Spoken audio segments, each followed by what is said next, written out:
8. श्रेया पिंकी के सामने अपना कंफ्यूजन दूर करवाने गई थी। पिंकी ने ऑलमोस्ट उसको समझा भी दिया था कि उसके लिए क्या बेस्ट होगा कि तभी पिल बची तो एक और लड़की रोती हुई आ गई। सुहानी, तू यहाँ कैसे? श्रेया है क्या यहाँ? पिंकी कंफ्यूज हुई कि बताए या नहीं, पर उसने सबसे पहले सुहानी को अंदर बुलाया और हॉल में ले गई। श्रेया भी सुहानी को देख शॉक्ड हो गई। तो यहाँ क्या कर रही है? तुमसे मिलना चाहती थी, 2 मिनट बात करनी है। हाँ, बट तुझे कैसे पता कि मैं यहाँ हूँ? तुम फर्स्ट टाइम वॉक करती हुई दिखी। मेरा घर भी तो 2 स्ट्रीट आगे ही है ना, तो मुझे लगा कि अथर्व के पास कार खड़ी होगी और तुम पिंकी से मिलने आई होगी। ओह शिट, मेरी कार तो... श्रेया बोलते बोलते रुक गई। उसकी कार तो गुड़गांव में पार्क थी, लेकिन वो सुहानी और पिंकी दोनों को बताना नहीं चाहती थी। कहाँ गई तेरी कार? हाँ यार, सही बोली है ये। तू फर्स्ट टाइम वॉक करके आई है ना यहाँ, वरना हर बार पार्क कहाँ करूँ पूछती रहती है। कहाँ गई तेरी टमटम? वो सर्विस पे दी थी, मैं भूल गई। अब तू जाएगी कैसे? अरे ओला बुला लूंगी। इनफैक्ट मुझे बुला लेना चाहिए। मैं चलती हूँ। वेट, मेरी बात तो सुनो। हाँ बोल, पर प्लीज थोड़ा जल्दी। पार्थिव के साथ तुमने सब कुछ किया ना? हाँ? श्रेया ने कोई जवाब नहीं दिया। वो पिंकी की तरफ देखने लगी। पिंकी चौड़ में बोली, हाँ किया तो तू भी कर ले। शट अप, वो मेरा बॉयफ्रेंड है। I love him. बीसी एक दिन में कितने झटके दोगे तुम दोनों? उस उबले हुए बैंगन को तू लव करती है। तू क्या कमी है तुझमें डार्लिंग? थोड़ी हाइट कम है ना, तो क्या हुआ, हिल पहन लिया कर यार। प्लीज शट अप पिंकी, तुम नहीं समझ सकती। तुमने वो फील ही नहीं किया है कभी। ओह, लैला मजनू बनने की कोशिश मत कर और मुझे मत सिखा कि क्या फील कर सकती है कि नहीं। बहुत बड़े बड़े फील किए हैं मैंने। पिंकी, उसे बोलने दे। कुछ खाने को है तेरे पास? पिंकी ने एक बार श्रेया को देखा, फिर सुहानी को देखा और फिर हूं वाला मुंह बनाती हुई किचन में जाने लगी। फिर रुकी और पलट के बोली, कॉफी भी पिएगी? श्रेया ने बस हाँ में सर हिला दिया। उसके जाते ही श्रेया ने सुहानी को अपने पास बिठाया और उसके आंसू पोंछे। Don't cry for such boys. They don't deserve your devotion. सुहानी श्रेया के गले लग गई और ऐसे फूट फूट कर रोई जैसे मायके से ससुराल जाने वाली हो। श्रेया हड़बड़ा गई। उसने ऐसे कभी किसी को पैम्पर नहीं किया था। फिर भी छोटी बहन समझ के श्रेया उसके बाल सहलाने लगी। चुप हो जा और अब मुझे बता कि क्या हुआ। Why the hell are you crying like a widow? सुहानी ने फिर एक बार ऐसे देखा जैसे विडो वाली बात उसे हर्ट की हो, लेकिन श्रेया के फेस पर कोई रिग्रेट आता ना देखा तो वो खुद ही आंसू पोंछते हुए बोली, पापा जबरदस्ती मेरी शादी करवाना चाहते हैं। मैं करना नहीं चाहती थी, पर पापा मम्मा दोनों फोर्स करने लगे तो मैंने हाँ बोल दिया। बट जिस लड़के से वो... अभय? अजय, आप जानती हो उसके बारे में? पार्थिव ने बताया था कि कैसे दोनों के बीच बॉक्सिंग मैच हुआ था। हाँ पता है, वो बहुत इगोइस्टिक है। ऊपर ऊपर से शो करता है कि उसको सबकी बहुत फिक्र है, मम्मी पापा की रिस्पेक्ट है और मुझे पसंद करता है। बट नो, कल रात उसने विस्की पी और मुझे फोन पर ही इतनी गंदी गंदी गालियां देने लगा। What? Why? यही इसी बात पर कि मैं पार्थिव को पसंद करती हूँ। मैंने उसको बोला कि अब हमने बात करना बंद कर दी है, तो पता है वो क्या बोला? नहीं पता, तू बता दे।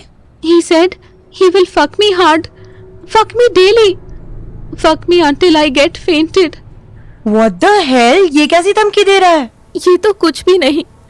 आगे बोला कि अगर मैंने मना किया तो मुझे बेहोश करके करेगा।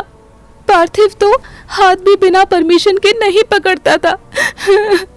सुहानी की नाक फिर सुर-सुर करने लगी। श्रेया कंफ्यूज हो गई। उस बास्टर्ड को तो मैं बाद में देखूंगी। तो ये बता कि ये सारी बातें तू मुझसे क्यों कहने आई है? पार्थिव तुमको पसंद करता है। आई नो, कॉलेज टाइम में तुम उससे कभी बात भी नहीं करती थी ना, या बात करती थी तो उसको सिर्फ टॉन्ट करती थी या रोस्ट करती थी। वो खुद भी यही करता था। बिना sarcastic हुए मुझसे एक लाइन भी नहीं कहता था। डिफेंसिव होने की वजह से मैं भी, बट जब हम रिलेशनशिप में थे ना तो मुझसे कहता था कि he respects you। He likes you, पर वो प्यार मुझसे करता है, मैं जानती हूँ। वो बस गुस्सा है, मैंने उसको सपोर्ट नहीं किया ना, उसका साथ नहीं दिया, जानबूझकर कम्युनिकेशन गैप बनाया, दैट्स व्हाई। बट अब मैं सब ठीक कर दूंगी। तुम बस इतना कर दो कि उसको कह दो कि तुम्हारे दिल में उसके लिए कोई फीलिंग नहीं है, बस प्लीज। इससे पहले कि श्रेया को एक ज्ञान दे दी, पिंकी ट्रे लेकर आ गई और बोली, यही प्रॉब्लम है लड़कियों की, जब तक हमें कोई बदतमीज, टॉर्चरस, बुली करने वाला लड़का ना मिले, तब तक हमें अच्छे भले आदमी की वैल्यू नहीं होती, फिर चाहे वो कितना ही पीछे पीछे घूमता हो। तू बता सुहानी, तेरी गुफा में भी तो पार्थिव के नाम की इचिंग दोबारा इसलिए हुई ना कि तुझे महारामी लड़का मिला। अगर वो ना मिलता तो, अगर वो नॉर्मल होता तो पार्थिव का तो कट गया था ना। ओ हेलो, तू तो पार्थिव का साइड ले ही मत, वैसे भी उसने मेरे साथ इन्वॉल्व होकर इसको चीट किया है ना। हो, कितनी झूठी है तू, उसने तुझे नहीं, तूने उसे मॉलेस्ट किया है साली, और मैं उसका फेवर नहीं ले रही। मैं तुम्हें गर्लिश टेंडेंसी बता रही हूँ कि we like horrible boys, we don't want to hang out with some goody bags और शुगर पाइस। यार हम स्ट्रीट फूड में भी तो गोलगप्पे और टिक्की चाट भी खाते हैं ना, why? Because we like it. थोड़ा तीखा, थोड़ा चटपटा, थोड़ा खट्टा अट्रैक्ट करता है हम गर्ल्स को। अपने इस कोर नेचर से क्यों भागना है तुम्हें? क्यों चाहिए एक्स्ट्रा ग्रीन फ्लैग? थोड़ा क्रिम्सन रेड या मेडिसिन रेड क्यों नहीं? You mean Parthiv green flag है? एक्स्ट्रा ग्रीन फ्लैग पे सी ग्रीन कोटिंग भी है, but Atharva is a yellow flag, sometimes red. और देख लड़कियां उसके पीछे कैसे भागती हैं। मैं नहीं मानती, मे भी अथर्व जैसे लड़के लड़कियों को अट्रैक्ट कर लेते हैं, बट लाइफ लॉन्ग साथ निभाने के लिए पार्थिव ही बेस्ट होते हैं। एंड बिलीव मी, जो भी लड़की उसका फेस नहीं उसका नेचर देखेगी ना, वो उसके लिए अपनी जान भी दे देगी। पिंकी और श्रेया दोनों ही सुहानी के कॉन्फिडेंस के आगे कुछ ना बोल पाए। उधर सुहानी मेरे लिए इतनी लंबी लंबी छोड़ रही थी, और यहाँ मैं गुड़गांव के एक अबव एवरेज से बार में बैठा आती जाती लड़कियों को ड्रिंक्स के लिए पूछ रहा था। पर बट कॉकटेल और स्कॉच तो दूर की बात, मुझसे कोई नींबू पानी भी नहीं ले रही थी। मुझे मेरे बाप के ऑफिस वालों ने पूरा दिन बिठा के रखा था, कोई काम नहीं दिया था। फिर जैसे ही मुझे लगा कि अब घर जाने का टाइम आ गया है, वैसे ही मुझे गुड़गांव के बार में भेज दिया। यहाँ मुझे लेडीज को ड्रिंक ऑफर करनी थी। मेरे बाप के ही नेचर का आदमी, मेरे बाप का जूनियर कलीग मनोज कुमार भदौरिया मुझे अपने बाप का माल समझ रहा था। साले ने मुझे टारगेट भी दिया था कि मैं कम से कम 8 लड़कियों को ड्रिंक ऑफर करूं। मेरी फर्स्ट ऑब्जर्वेशन कह रही थी कि उस साले को मुझसे 2 बातों की वजह से चिढ़ थी। एक ये कि मेरी वजह से उसका स्टार एजेंट कबीर अंडरग्राउंड हो गया था, और दूसरी वजह से ये कि मैं अशोक का बेटा था। मेरा बाप जैसे घर में सबकी फाड़ के रखता था, वैसे ही शायद ऑफिस में भी सबकी बचाता होगा। तभी कोई स्टाफ मुझसे सीधे मुंह बात करके राजी नहीं था। अब मुझे शाम को गुड़गांव भेजकर टेस्ट लिया जा रहा था कि मैं किसी लायक था भी या नहीं।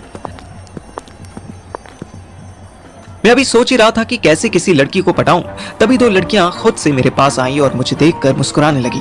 दोनों को देखकर लग रहा था कि या तो ये कोई फिल्म स्टार थी या फिर ये रशियन पॉर्न गर्ल थी। कोई इतना चमकता हुआ कैसे हो सकता था? दोनों ने सेम कलर की 1 पीस ड्रेस पहनी थी, जो ग्लोब से शुरू होकर थाइस तक आते आते खत्म हो जाती थी। हमारे करोल बाग में ऐसी लड़कियां बस दूर से ही दिखती थी। मैंने मुस्कुराने की कोशिश की। I can bought your drink, हाँ? रिप्लाई में वो ऐसे हंसी जैसे मैंने संटा बंटा वाला जोक सुनाया हो। मेरी सेल्फ रिस्पेक्ट का कबाड़ा हो चुका था। मैं उस बार काउंटर से ही उठ गया। बार वाले ने मुझे बताया कि 7 बजे से पहले तक मोस्टली ठीक ठाक अच्छे घर की लड़कियां आती थीं, लेकिन 7 के बाद अच्छे घरों के साथ साथ वो लड़कियां भी आती थीं जिनका कोई फिक्स घर होता ही नहीं था, जो मोस्टली होटल्स में रुकती थीं, जो हर रात एक टारगेट लेकर निकलती थीं कि किसी न किसी बकरे को फंसाकर उसी के प्लेस पर रुक जाएंगी और सुबह होते होते अच्छी इनकम बना लेंगी। बारटेंडर का कहना था कि ऐसी लड़कियां ड्रिंक ऑफर करते ही हाँ बोल देती थी, फिर चाहे ऑफर करने वाले का मुंह और पर्सनालिटी कैसी भी हो। इन्हीं के लिए मनोज ने मुझे इंस्ट्रक्शन दिया था कि ऐसी लड़कियों से दूर रहना था। अपना टारगेट वो लड़कियां थीं जो अच्छे भले घर की दिखती थी, क्योंकि इंटेल के हिसाब से जो लड़कियां सेंट्रल गवर्नमेंट ऑफिसर्स को हनी ट्रैप करने आती थी, वो प्रोस्टिट्यूट ना बनकर कोई दुखियारी या खुशी से झूमती बड़े घर की लेडी जैसी लगती थी। इन्हीं लड़कियों को देखकर सीक्रेट एजेंट कम बारटेंडर मुझे ग्रीन रुमाल दिखा देता था। ये रुमाल ही सिग्नल था कि अब इस लड़की से ड्रिंक पूछनी थी, पर अब मैं किसी और ग्रीन फ्लैग का इंतजार नहीं करना चाहता था। ये काम मेरे जैसे के लिए बना ही नहीं था। मैं गेट की तरफ जा ही रहा था कि एक लेडी बार पर आकर बैठी और बारटेंडर ने मुझे ग्रीन सिग्नल दिया। लेडी की पीठ मेरी तरफ थी। उस लेडी की तरफ मेरा ध्यान इसलिए गया कि वो अकेली थी जो साड़ी पहनकर बार में आई थी। एक बार और बेइज्जती करवाने का चांस मैं नहीं खोना चाहता था। मैं पास पहुंचा और पूरी रिस्पेक्ट से बोला, hello dear, I can what. Oh shit, sorry. जैसे वो लेडी ने अपना मुंह मेरी तरफ किया, मेरी फट गई, क्योंकि ये तो चिड़चिड़ी चमेली थी।